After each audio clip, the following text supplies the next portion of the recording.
Putting Beaumont Independent School District back on track. Let's get dialed in.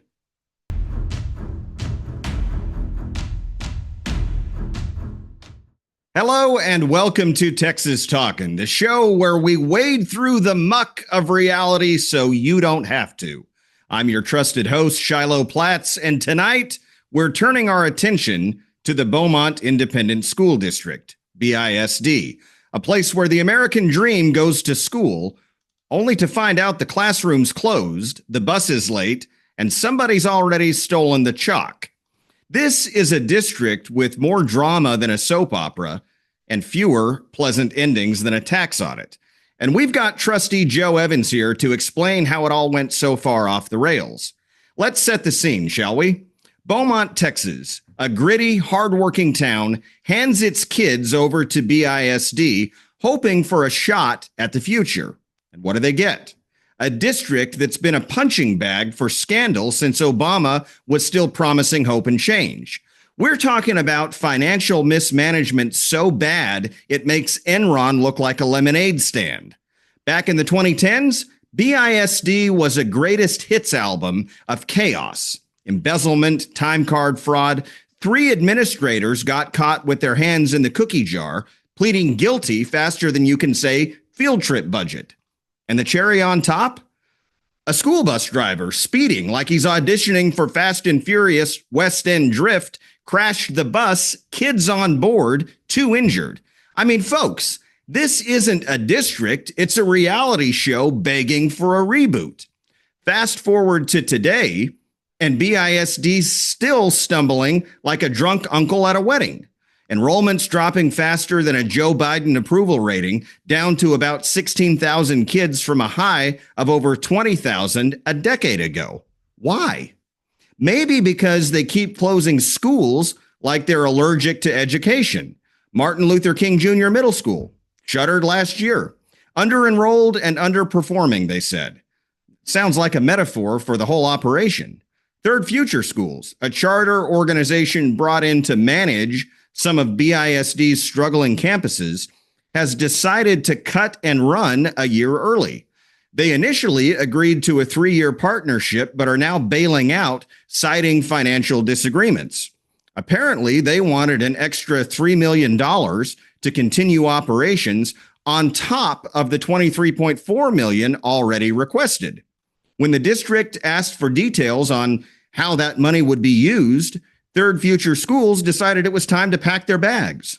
But wait, I'm afraid there's more. The district has also faced issues with attendance reporting. A review found that some absent students were counted as present, allegedly to secure additional funding.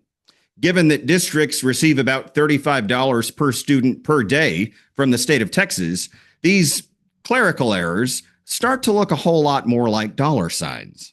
And don't get me started on the phone system. Lord have mercy. Knocked out by a cyber attack last year because apparently even the tech guy's on permanent lunch break. Yet another layer of complexity for a district already juggling chainsaws. The leadership? They're trying. Oh, they're trying. Trustee Joe Evans has been in the trenches fighting to turn this sinking ship around. But it's like putting a Band-Aid on a broken leg while the patient's still running from the bear. You've got a board that's swapped superintendents like it's a game of musical chairs, search after search, interim after interim. And the community? Fed up. Parents dodging potholes to get their kids to class, teachers begging for supplies, and a district that can't even keep the lights on without a forensic audit looming in the background. It's chaos, folks. Pure, unadulterated, Texas-sized chaos. So tonight, we're sitting down with BISD trustee Joe Evans, a man brave enough, or maybe crazy enough, to try steering this runaway train. Why does it feel like every fix comes with a new fiasco? Can they stop the bleeding before Beaumont's kids are left with nothing but a diploma mill and a dream? Don't go anywhere, folks. We'll ask the tough questions next. And joining me now is the chairman of the Jefferson County Republican Party and current Beaumont ISD trustee, and a man who I consider a friend, Joe Evans. Joe, welcome to Texas Talkin. Good to be here, Shiloh. Thank you so much for, inviting me. And it's always a pleasure to get together, contrary to what most people may think or believe. Absolutely. And thanks for coming on. Let's dive right into it. Mr. Evans, thank you for being here. How does BISD plan to regain the community's trust and ensure that our schools are safe, accountable, and effective? Well, I can speak for my last 4 years. I've tried to stay upfront and honest with the issues, not run away from the issues, take an approach closer to transparency versus, for a while we had this thing where we brokered information to the public and to the community, and it wasn't so much an attempt to hide or push things under the rug, but it was just, I think the district was at a state of paranoia, so it came across as being very, disingenuous at times, and a lot of times just not upfront. So we didn't come across as being transparent. So when I was elected, one of the things that our district is measured on is how we perform on the net promoter survey, meaning that how many times are people likely to recommend us to family, friends, peers, etc. And we look really bad on that. In fact, Yeah. we were on the opposite spectrum because instead of people recommending people to come to Beaumont ISD, they were advising against it. And so I knew right away that I wanted to help change the image, and I thought it started just by being transparent and then leaning into the problems. So it's no need of running from it. There's no need of hiding from it. If we're bad, we're bad. So we know we're bad now, so let's get better. And let's not hide from the fact that we were struggling. So one of the things I was blessed to do was gain the trust of my fellow board members. I wasn't board chair. Board operating procedure says that, the spokesman should be the chair or the president. But in the last year or so, I gained that trust, and because I was upfront about being open with the media, they said, okay, we'll give you the green light to openly speak to the media on our behalf. That was a smart move on their behalf. Well, I appreciate it, but they gave me the opportunity. So if you notice, probably in the last year and a half, a lot more of the newspaper statements, because print media writes a lot about Beaumont, and even some of the stuff on broadcast and social media, they were, open to me, speaking to the media. And I think that did two things. It made us at least a little bit more transparent on the surface, but that's a level of accountability to our admin and everyone else on the board, because either you're going to tell me what's going on, or I'm going to draw my own conclusion and go out to the public with that. And so either we get it right and be upfront, or let Joe get creative. Right. So and me being creative may not be good for any may of not us, be good, but it's going to be the truth. So that's right. So that's been working pretty good. So you work tirelessly. I know this because I know you very well in your efforts to make BISD better for our kids, but you're only one man.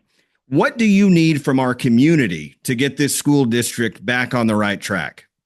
Well, I'll start by saying this, and I hope it's okay, because I want to talk about something you just recently did in your company. You guys provided a huge resource to our district in the form of robotic equipment that was not cheap equipment, by the way.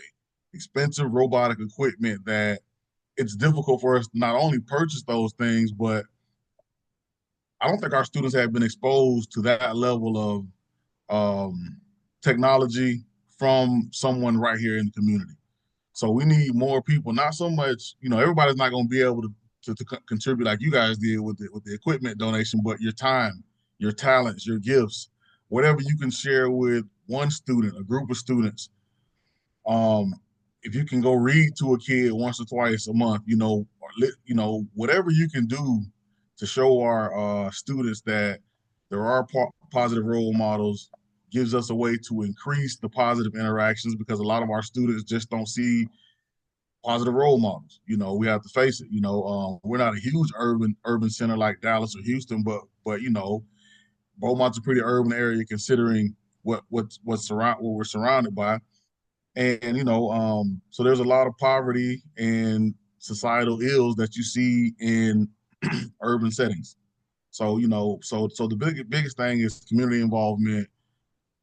and even if it's not on campus, if you know students that are in your church or close to your family that are Beaumont ISD students, pour into them, encourage them, try to tutor them, try to mentor them, encourage their parents. One of the things that Beaumont struggles with that we don't want to admit is adult literacy. Many adults in Beaumont don't read on reading level, meaning that they probably stop learning in 8th or 9th grade, and that's the extent. If they're lucky, that's the extent of their education, and that's cyclical. That Yes. trickles down to the next generation. So Your kids. to your kids, because you can't teach your child, which you should be the very first teacher. Sure. You can't. So your child comes into the school system, a little bit behind. This probably won't surprise you, but I was a class clown. I always was, from elementary school through high school. And so, I like to poke fun. I like to poke fun. I like to make my jabs and my comments and sort of be a smartass. But in all seriousness, no, this is a very serious subject because it involves our kids, which are, of course, our future. So, despite any of the rhetoric, any of the back and forth, BISD sometimes makes itself an easy target for attacks and smartass comments. But the bottom line is, we need to get real serious about bettering our community through providing a good quality education. And I know you're working to that end, but I want to ask you, Mr. Evans, what is your position on school choice? I'm fine with school choice. The problem is what exactly will it look like coming out of the legislature? By the sounds of it, and I tell people kind of hold your horses. By the sounds of it, it's just in its infancy. So we have to kind of experiment a little bit, unfortunately, because we know what we want and we know where we want to be. We want to be at a true system where there's competition, Yes. which you and I both know brings out the best in all of us. You know what Absolutely. I mean? So I don't have a problem with school choice, but I just want it to be clearly defined. Mm-hmm. And I want to make sure that if it's in fact going to be competitive, let's make it competitive across the board, and I'm on the school board because I love education, whether it's public education, private education, just quality education is my goal. So, I'm not opposed to the school choice bill. Well, I take that back. I won't say I'm not opposed to it. I don't like it, but I'm not. It's not a hill I'm willing to die on because I don't think it's that bad. I just don't really support it. If that makes sense. So I think we can probably agree on two things. One, the status quo is not good. And two, some form of school choice, which enables this competition in the free marketplace that you just referenced, is necessary. Now, the bills that are being proposed now, I believe in their current form, need some amending. I don't think the way they're structured right now meets the demand and the needs that the community has to provide what we just said, which is to bring about healthy competition and improve our schools by allowing and empowering students to choose, a successful school or a school that's not failing over another. So I think the status quo is bad. And I think that school choice can be a good thing if it's set up correctly without all these strings attached. What are your thoughts on that? Right. Well, that's the thing about it. I also, warn people that, the government gives, but the government taketh away. You know what I mean? So if they're going to give you things, they're going to want something in return. And then if not, they're going to take it back from you. So no such thing as a free lunch. Never. There's going to be an opportunity cost. And with the government, what you'll see is they'll pour in initially. And then once you're basically almost dependent on this welfare, they're going to start asking for their pound of flesh. They're going to want mandates. They're going to want all this standardized testing. They're going to want say so into your homeschool curriculum, perhaps. It's just that we can't expect that they're just going to give you this money and say we're doing it for the greater good, because we know in some form or fashion it's government. And we all know those are the scariest couple words. The government is here to help you. So yeah, Ronald Reagan.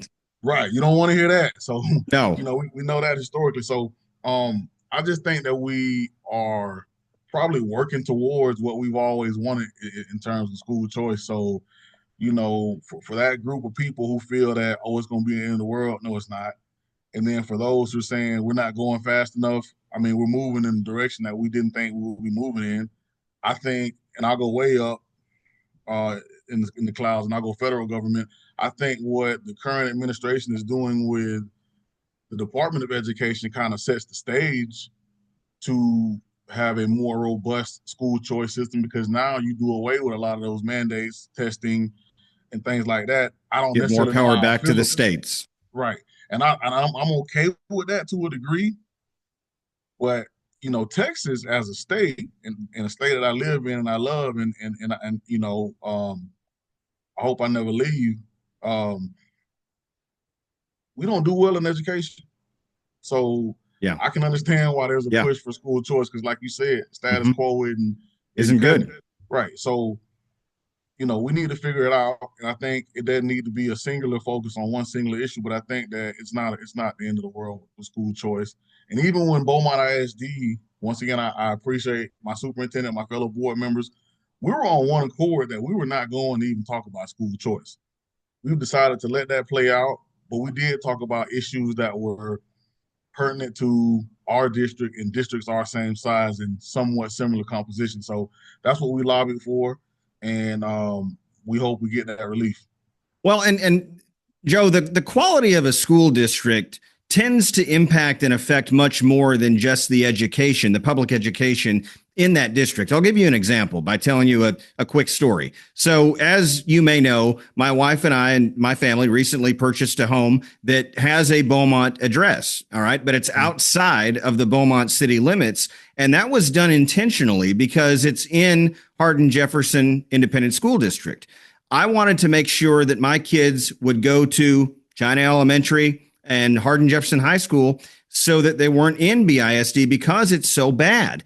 And so, you're getting, in other words, families that are making decisions. I know I'm not the only one because I know there are others who have done the same thing, who are making decisions on where they plant roots, where they sit, where they end up buying their home based on the school district. So why does it feel like every time there is a fix to some of these problems, a new fiasco pops up? And what do you have to say about, having to make decisions on where you buy a home based on the quality of the school district? How do we fix that? So it's one of the times. It's one of the reasons why I fought so hard to get on the school board. I tell people the story that I tried to get on the school board 5 different times. And each time was based on the fact that at the time I had young children who were in the district or entering the district. So, and when I first moved to Beaumont almost 20 years ago, I moved in with my in-laws and I sat on the foot of the bed. And the first story I see is this horror story on Beaumont ISD. And this was my first days in the city. So, Mm-hmm. once we got settled and I had my legs underneath me, my family was a little bit older. I embarked on some type of political journey, and the school district was where I set my sights. Shortly after that, within the decade, now you see everything from FBI takeovers, state takeovers, misappropriation of funds, outright theft and fraud.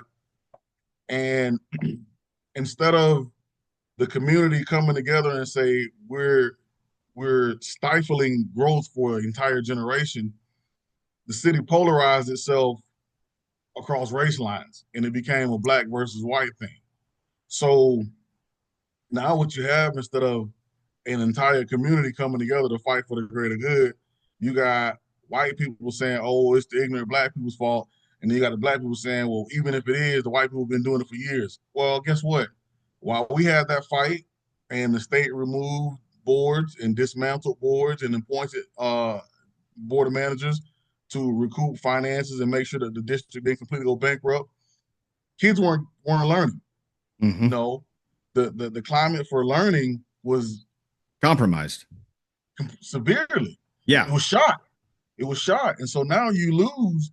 If you go back from about 2012 up until about probably 16, 17, 18, when the board of managers started to transition off, that's a bad time academically for Beaumont. And then we reduced the workforce tremendously because the board of managers had a singular focus, and it was clean the financial house, get us out of debt, and make sure that the district doesn't completely go bankrupt to the point where you have to split it between several cities and make it a unified or consolidated district.